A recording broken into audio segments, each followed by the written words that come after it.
Oi, gente! Pra quem não me conhece, meu nome é Miriam, mas podem me chamar de Mia.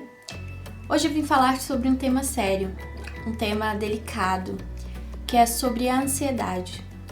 Eu sempre começo meu vídeo perguntando se vocês estão bem. E eu parei pra pensar que quando as pessoas perguntam pra você, por educação, se vocês estão bem, você sempre vai falar que tá bem. E isso é tão artificial, tão automático, que a gente pergunta para as pessoas: e aí, tudo bem? E a pessoa: tudo. Raramente alguém vai te falar que tá mal. Mas tudo bem também, né? A pessoa não quiser desabafar com você, falar o que tá acontecendo. Mas quando eu pergunto para vocês aqui: e aí, gente, tudo bom com vocês? É porque realmente eu me importo. Realmente eu quero saber se vocês estão bem. Principalmente agora nesses tempos de pandemia e tudo mais. E a ansiedade, ela vem muito mais forte quando você tá dentro de casa, quando você tá preso. É uma coisa que você não tem como controlar realmente. Tem gente que tá sofrendo muito mais agora com essa coisa de quarentena, né? Por conta que dá muita ansiedade. Eu tô sentindo bastante ansiedade, acho que diversas pessoas estão sentindo bastante ansiedade. E vamos falar sobre um pouco o que é a ansiedade, por que sentir esse sentimento tão angustiante dentro da gente, esse sentimento tão incômodo. A ansiedade é um sentimento de incômodo projetado para o futuro. Vou dar um exemplo para vocês. Quando você tá afim de uma menina ou afim de um garoto e você tem medo de chegar nessa pessoa por conta que você projeta um futuro que a pessoa vai te rejeitar, que a pessoa não vai te querer e tudo mais. Isso é uma ansiedade. Você projetou aquela decisão que você nem sabe qual que vai ser pro seu futuro. Você já colocou aquele sentimento de incômodo, que aquilo ali vai dar errado. Então, a ansiedade é isso. Tem ansiedade que é normal você sentir, que é como um anseio de receber um presente, um anseio de chegar logo sua encomenda, mas tem ansiedades que são muito mais cruéis, que são aquelas que não te deixam dormir, não te deixam comer, não te deixam viver direito. E eu já senti isso na pele. Eu falo com propriedade, porque quando eu comecei a sentir esses sintomas, eu achava real que eu iria morrer. Eu tinha taquicardia, falta de ar. Enfim, eu sentia diversas coisas, tinha vontade enorme, absurda de vomitar toda hora, não conseguia comer. Eu emagreci horrores. E como eu já sou magra, né? Eu emagreci na época muito mais. Eu comecei a perder as minhas roupas de tanto que eu tava vomitando e não conseguia comer real. Tava ficando doente.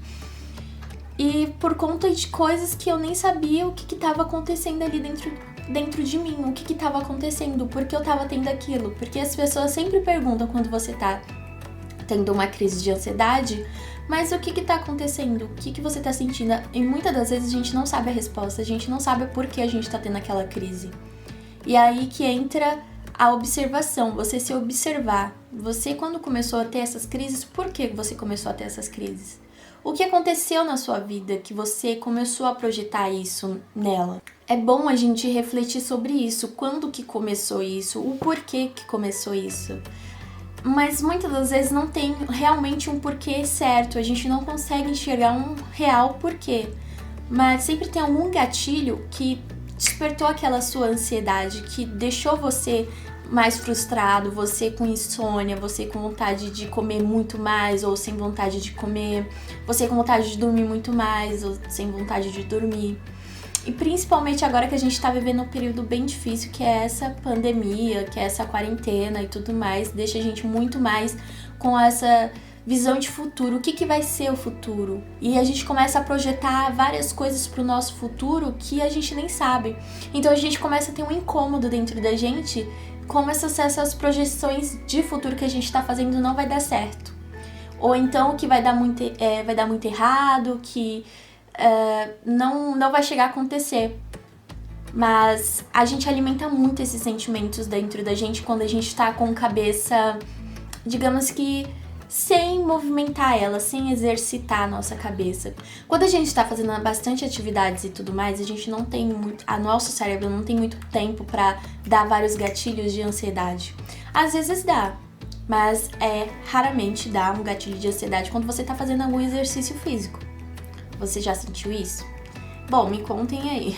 Mas quando eu tô muito ansiosa por alguma coisa, ou então tô tendo uma crise, antes de tudo eu respiro. Tento se concentrar na minha respiração. Porque esse é o ponto principal. A gente precisa mandar oxigênio pro nosso cérebro para ele processar a informação que a gente não vai morrer, que tá tudo bem. Então a gente tem que aprender a respirar.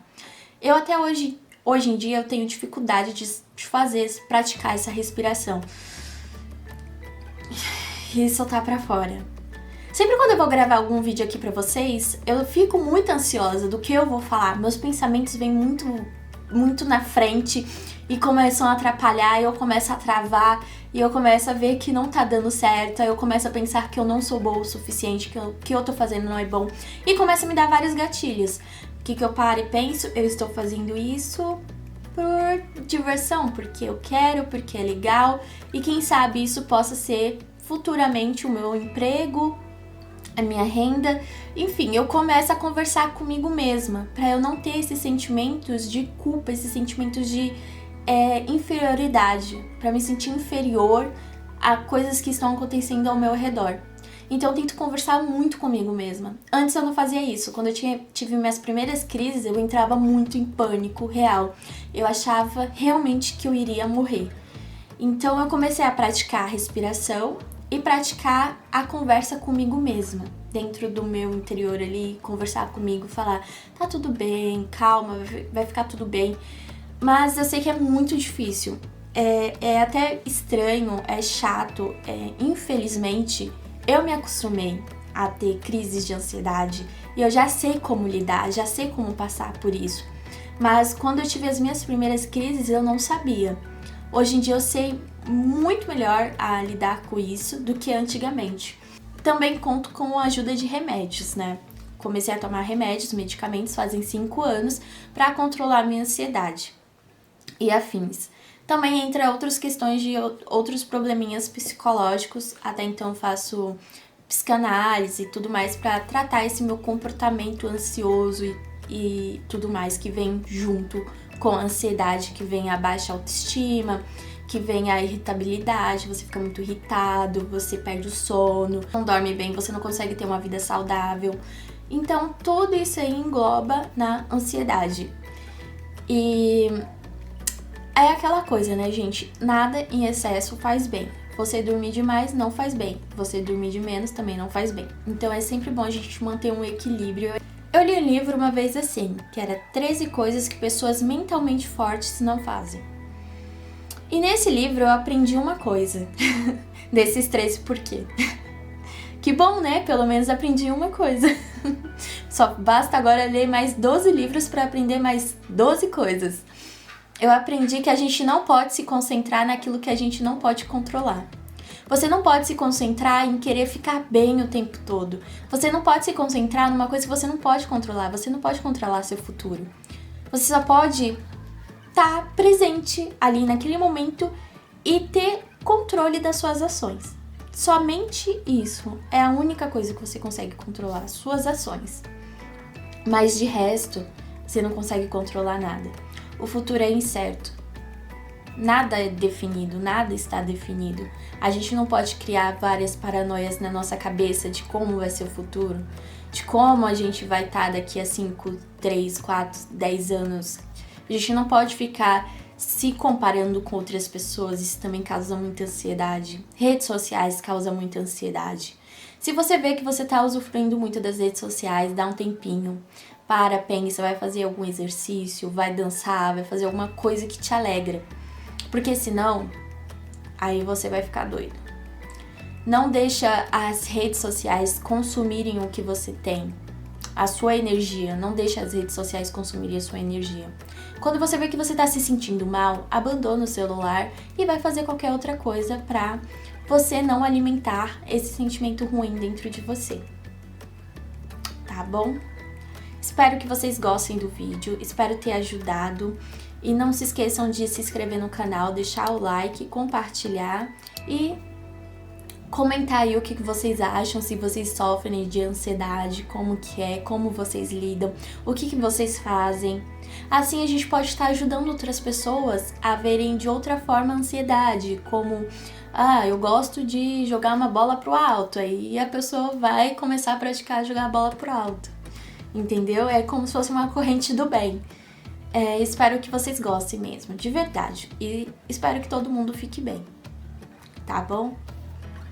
Beijos e até a próxima, gente. Tchau!